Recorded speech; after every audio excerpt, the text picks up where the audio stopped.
You're listening to Discovery, a podcast presented by the University of Washington School of Law. Hello and welcome to Discovery. I'm your host, John Blumster, and today we're speaking with Hilary Haddigan, Chief of Mission Effectiveness for Heifer International.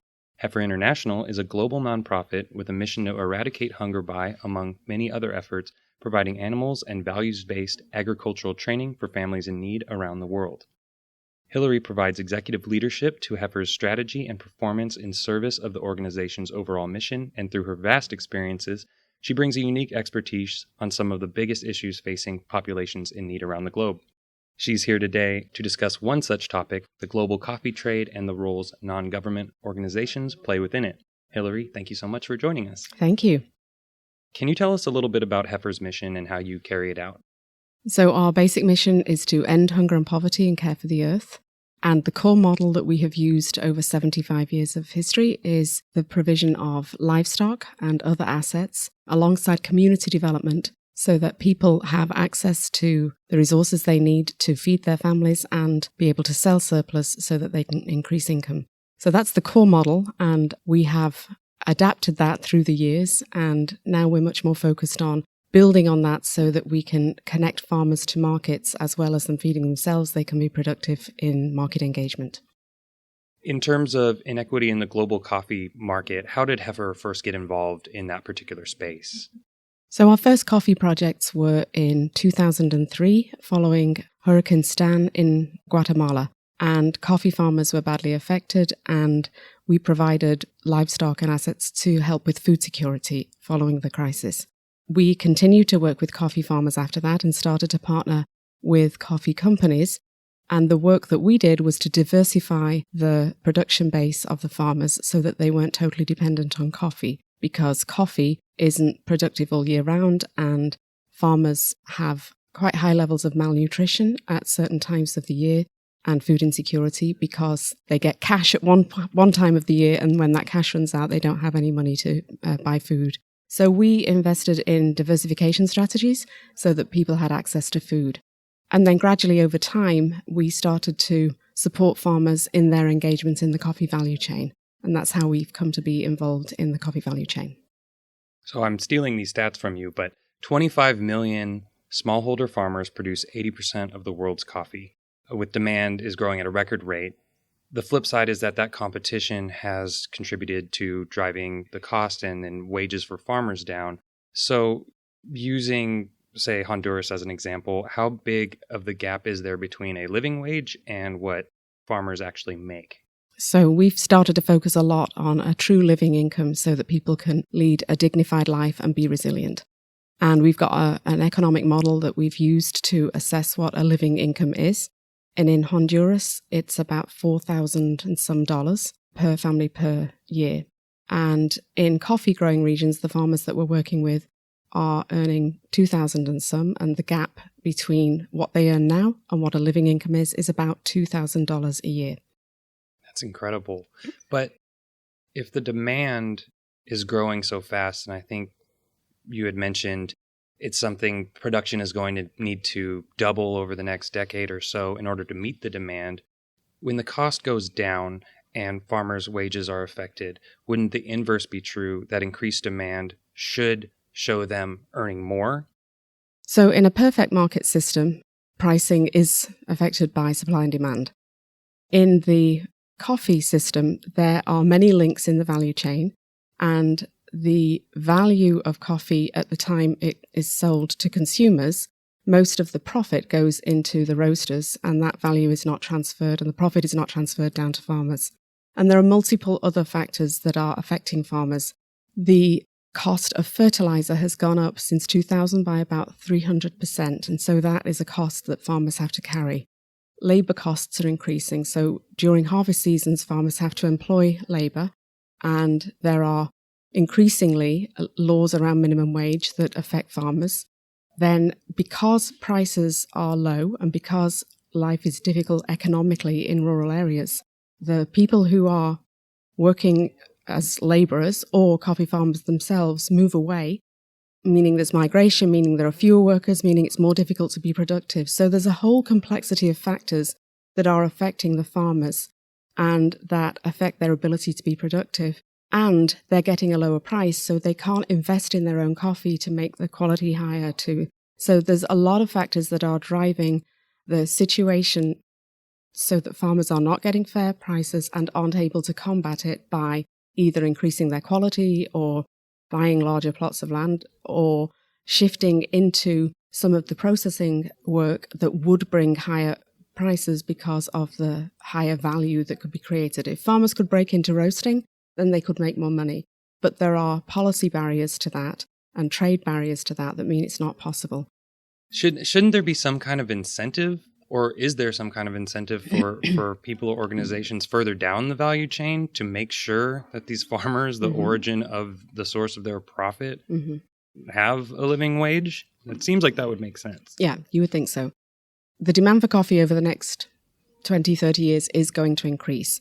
And so coffee companies need to protect the sustainability of their supply chains, meaning there's got to be an availability of coffee and there's got to be people producing quality coffee. So they do have coffee companies, retailers, roasters, aggregators have an interest in protecting the supply chain. But they are not putting enough money into investing in farmers to be able to do that. They will often talk about they want to buy from a sustainable supply chain, but the true investment that's going in is far below what it needs to be. In addition, there are climate change issues that are also threatening the coffee farmers. So it's estimated by some institutions that in 20 to 30 years, coffee farmers are going to have to work at a higher altitude. Well, if coffee farmers aren't living at a higher altitude and they don't have land there, then they're not going to be able to just transfer. And so the investments that are required to think long-term aren't really being made, even though the coffee companies themselves know that that's going to be important over the next decades. But the need for coffee now and the pricing now is what's driving the behaviors, not thinking from a long-term perspective. So if farmers aren't getting good price on coffee, why don't they just grow something else? Well, many farmers are farming land that has been in their family for generations. It might be poor land, and the only thing that it can grow is coffee. Often the land that is used for coffee is on hillsides, and it's not good land that could be used for a different crop. Also, they have to invest in the coffee plants, and once they've invested in them, it takes 4 years, 5 years before the plants become productive. So once they've invested in them, they're locked into a system for the next 20 years while those plants are productive, so that it's in a vicious cycle and they can't just escape it.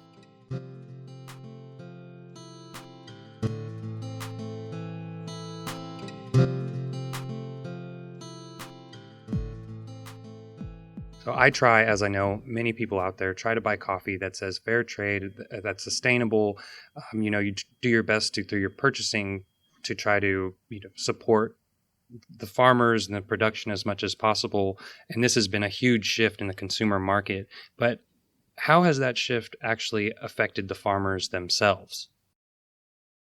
So there are lots of different kinds of certifications, and the intent of them is good. And so farmers have engaged in different kinds of certifications, and what that requires of the farmer is that they adjust their production practices so that they can ensure the quality that's required by the certification. So that's great from a consumer perspective. For the farmers, oftentimes it costs them to be able to adjust to meet those standards. And if they've got to meet standards for 4 or 5 different certifications, then they've got to adapt their practices for all of them, and so it carries a large burden. Additionally, a lot of the benefits of having the certification get filtered down through the co-op that the farmers might be part of, etc. And so not all of the benefits of it are going to the farmer.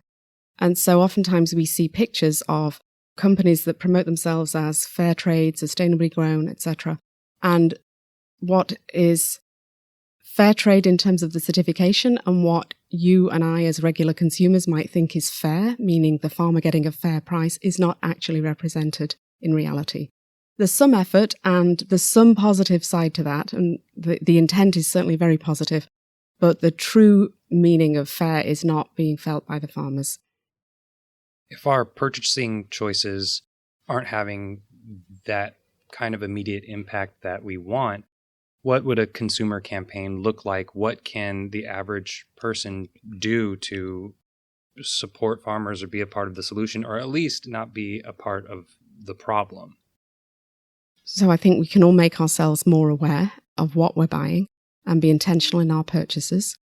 There are ways that you can buy directly, but most consumers aren't going to do that, but there are ways to do that. But what Heifer International is looking at is how can we mobilize such a consumer campaign, and how can we start to bring the reality of the farmers into the awareness of the consumers so that they can make more real choices. After you've gotten involved with this following the hurricane, and like you mentioned, you work in 20 plus countries, what kind of efforts are you engaged in terms of identifying challenges and addressing challenges, and also partnering, like you said, with corporations to improve this system and restore equity? In the work we've done, we've shifted from working for food security and diversification into actually understanding more deeply the reality of farmers in the coffee production and the coffee value chain. And what we're seeing is no one action at any one part of that system is going to bring change. The whole system needs to be adjusted so that the benefits that are at the downstream end of the value chain, close to the consumers, where there is $200 billion a year in coffee value created in the world, but only 20 billion of that are going to the 25 million smallholder farmers. So when you've got such disproportionate distribution of the wealth that is generated in the system, then the whole system needs to change so that there is a true fair price and farmers are supported in helping their own production and their farming to be truly sustainable. And that takes investment. So the whole system has to look at itself and look at where can we make some investments? How can we truly pay a fair price when there's competition amongst roasters, etc., and they're not necessarily going to want to be the first one to take the step to pay a fair price, because if one pays a fair price, it affects their profitability, and if others aren't doing that, then they're going out on a limb and the system isn't going to change. So what we've tried to do as an organization is, first of all, we've identified this as an ethical dilemma for ourselves, and it's a moral problem that farmers are not being paid a fair price. And we have started to talk to people that we know working in some of our partner organizations across different parts of the value chain. And we've invited them into conversation about how can we work together to look for options to try to influence change across the system as a whole to eventually lead to fair prices for farmers and true sustainability. And this has effects beyond farming. It's affecting many aspects of our lives. It has a contribution to environment and climate change if farming isn't sustainable. People are leaving rural areas because of the economy around coffee farming, and they are migrating either to urban areas in their own countries or even some of the migration we see here into the US. So there's a lot of ripple effects that if we looked at the system as a whole, we created a just and viable income at the farm level, then it would help with many other factors that we as a world are dealing with in the 21st century. It's obviously such a tremendous issue, so complex. But in your experience, where do you see signs for hope or progress? Like, where are you inspired as you continue to work on something, such a problem that is just so immense? So what inspires me is people, organizations, corporations, NGOs, farmers. It's all made up of people. And I've met many people that are working in this field, even working for companies that we might think are being exploitative. And they have a genuine desire to change the situation for smallholder farmers. And I think through people unifying, that is where change will come from. And that's what Heifer is trying to engage in. Hilary Haddigan is Chief of Mission Effectiveness at Heifer International. You can learn more about and find ways to support the organization's ongoing work around the globe at heifer.org. Hilary, thank you very much for taking the time to join us on Discovery. Thank you very much.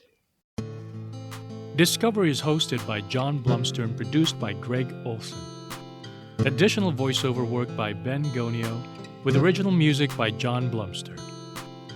Discovery is recorded in William H. Gates Hall at the University of Washington School of Law in Seattle with the support of Mario L. Barnes, the Tony Rempe Dean. For more, visit law.uw.edu.